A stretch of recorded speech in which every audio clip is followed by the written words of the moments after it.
Hello again, and thanks very much for joining us. I'm Michael Nath.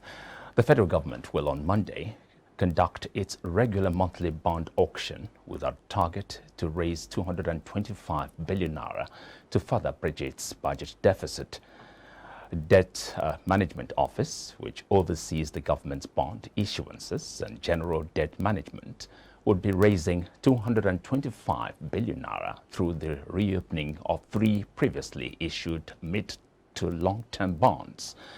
The bonds being reopened include the 14.5500% 10-year bond, which matures in April 2029.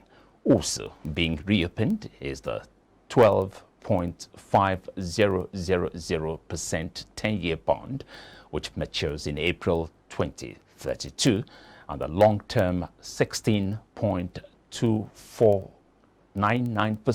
20-year bond with a maturity date of January 2037. The DMO had last week offered two tranches of its monthly federal government of Nigeria savings bonds, and the November 2022 issuance was the 65th tranche of the savings bond introduced in 2017. The government had offered the two-year sovereign retail bond at a coupon of 12.492% with maturity on November 16, 2024. It also simultaneously offered three-year FGNSBs at a coupon of 13.492% with maturity on November 16, 2025. The minimum subscription to the Pro-Low Savers bonds was 5,000 naira, with a maximum subscription per subscriber capped at 50 million naira. The Central Bank of Nigeria has pledged to protect Nigerians, the unbanked, underserved and rural areas, as it plans to redesign the naira. In a statement signed by the CBN's Director of Corporate Communications, Osita Wanisiobe, the Apex Bank said that it had been collaborating with relevant agencies and other stakeholders in the financial system to ensure that vulnerable citizens were not disenfranchised. The bank said that some progress had been made as there had been increased currency deposits across banks and other financial institutions. Whilst noting the progressive increase in financial access points and alternative banking channels over the years, the bank acknowledges that these may not be evenly distributed across all geopolitical zones and in some rural areas. Foreign exchange inflows into the official investors and exporters window of the Central Bank of Nigeria dropped by 41.2% from $1.15 billion in September 2022 to $676.80 million in October 2022, at its lowest level since April 2021. Inflows from foreign investors had declined from the fourth consecutive month to $72.0 million, at the lowest in 19 months, while inflows from domestic investors dropped by 42.5% in October 2022 to $604.80 million. With the forex pressure unyielding, the naira continued its slide at the official market, dropping by 0.1% to 445.75 naira per dollar at the weekend. Nigeria's forex reserves also declined for the 10th consecutive week to close the weekend at $37.22 billion. At the forwards market, the naira also depreciated across all contracts, with the one-month contracts dropping by 0.5% to 451.06 naira per dollar, a three-month contract by 0.5% to 460.71 naira per dollar, a six-month contract by 0.1% to 476.91 naira per dollar, while one-year contracts declined by 0.2% to 503.46 naira per dollar. Now, the federal and state governments have been tasked to block all revenue leakages in face of worrying Nigerian debt stock. This advisory was offered by Vayala Kwaga, a senior analyst at Budget during iBrandTV Business Breakfast on Monday. Capabilities, and I'm talking about collecting taxes and what have you.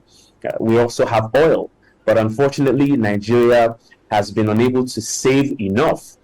While some administrations were able to put some money into savings, other administrations have been borrowing in trillions, as you have just mentioned.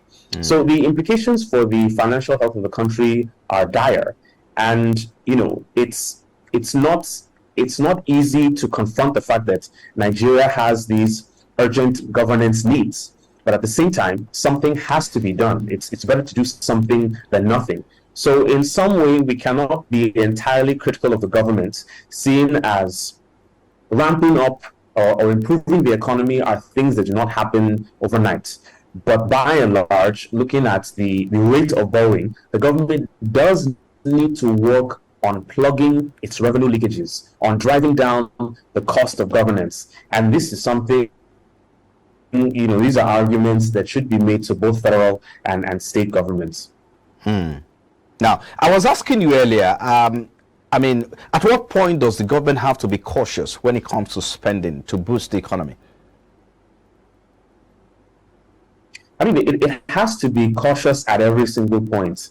And you are making reference to neo-Keynesianism, which assumes that for a government to approach an expansionary fiscal policy, it spends a lot to improve, revenues.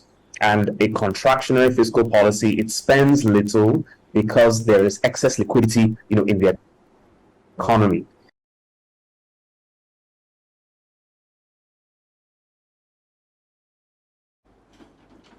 Nigerians continue to grapple with the high cost of goods and services, having spent a whopping sum of 57.1 trillion naira on household items in the first 6 months of the year. This is according to the data on Nigeria's GDP by the Expenditure and Our Income Approach released by the National Bureau of Statistics. Nigeria's household consumption expenditure in half year 2022 increased by 14.4% compared to 49.89 trillion naira recorded in the corresponding period of 2021. Compared to the first half of 2020, which was affected by the COVID-19 pandemic and movement restrictions, household consumption expenses surged by 30.6%, while it increased by 16.4% in contrast to 49.06 trillion naira recorded in the same period of 2019. Government consumption expenditure declined by 3.97% on a year-on-year basis to stand at 4.06 trillion naira, which accounts for 4.4% of the total GDP expenditure.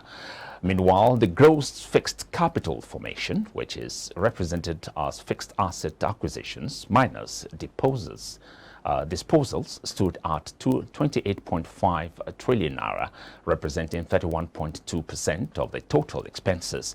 A breakdown showed that 27.71 trillion naira was spent on household consumption in the first quarter of the year, while 29.37 trillion naira was spent in second quarter of 2022. Nigeria must prepare for tough times ahead, as various consumer goods keep increasing daily, driven by the explosive dollar-naira exchange rate and other macroeconomic factors. Speaking on iBrandTV's Business Breakfast, public affairs analyst Akin Fatunke pointed out that while certain factors have induced this costs of living crisis, goes beyond the exchange rate. Yes, the exchange rate as a component is quite relatively important. We shot ourselves. Well, I guess we decided to shoot ourselves in the foot, and then we are trying to live by it. If you look at the global logistics chain, the agricultural inputs, we are all aware of what has happened by way of devastating floods. Even if you said that might be an act of God, again, I do not think it's an act of God. I think it's something we ought to have planned with it, and then look at our hydraulic investment plans so that the Lago Dam that Cameroon will open and reopen again will not fall upon us. But truth of the matter is that the low-hanging fruit, you and I, my parents, your parents, my grandparents down in the village who are doing subsistence agri cannot go to the farms because they go there, they either will be beheaded by some callous human beings that call themselves whatever they call themselves, or the fact that transportation logistics to take the little harvest to marketplace is just not of being there. It wasn't just let me also come in here. It has always been there. And to that extent, we have this real problem. And if you have civil servants and their salaries are not increasing. Still to come, Bitcoin gains $1,000 as Binance announces industry recovery. Details of this and more after this break. Stay with us.